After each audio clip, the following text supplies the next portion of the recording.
All right, well, sticking with big tech, Facebook is pulling its virtual private network, a VPN app called Onavo, from Google Play. Now, this comes after Facebook removed the app from the Apple App Store about 6 months ago.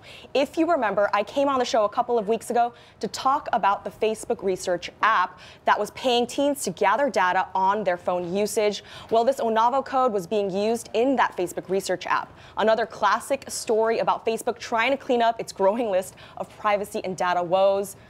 What is up? We have Dan Howley with us to discuss our very own tech.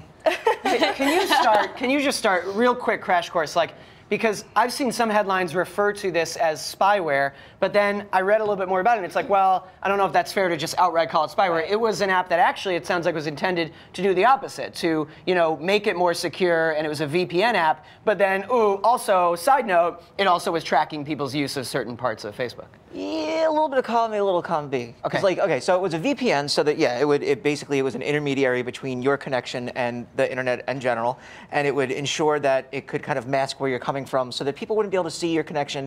You would be able to do things online more privately. Good. If you're at a coffee shop, no one's going to be able to see what you're doing.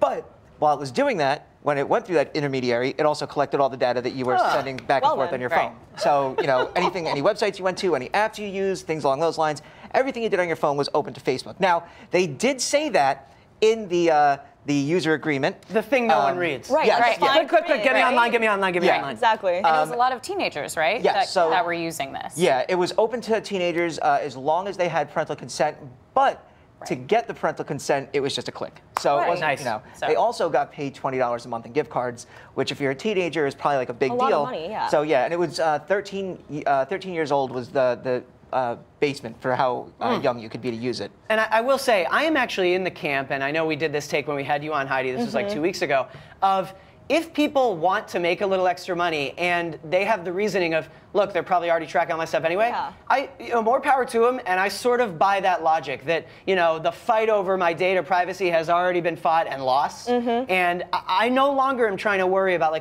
well, how much stuff is Google harvesting for me? I assume they know everything every day, so why bother? I might as well get $20 a month to help them see.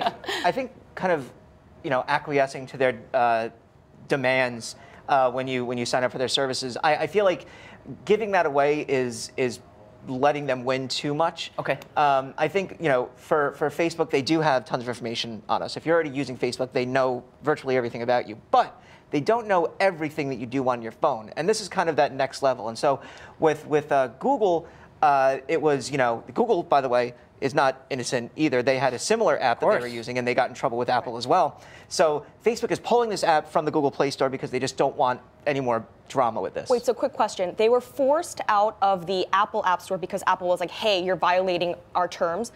Did they violate Google's terms at all on the Google Play, the Google Play Store at all? Or is this just voluntary pulling out? So it's voluntary pulling out there. Originally, they were pulled out of the Apple App Store, and then they had a secondary enterprise certificate program that they were pulled out of. Basically, what that was you're only supposed to do that for internal testing and for your own employees. And they basically said, well, we're going to use this and just send it to customers for funsies.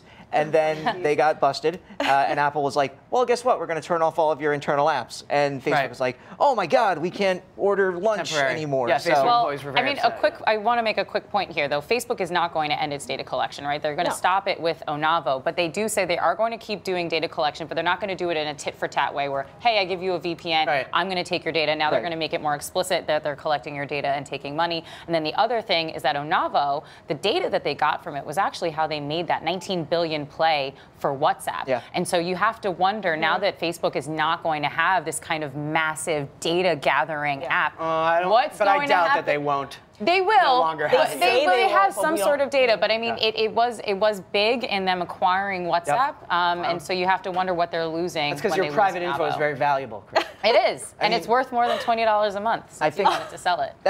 And I think they're going to continue to figure out ways to kind of get people to give up their information without really knowing what they're giving up. All the blood will out, as they say. I mean, this is not the last example we're going to cover of Facebook gets in trouble for an internal thing they were using that was tracking data. Thanks, Allie. Yep. Good stuff.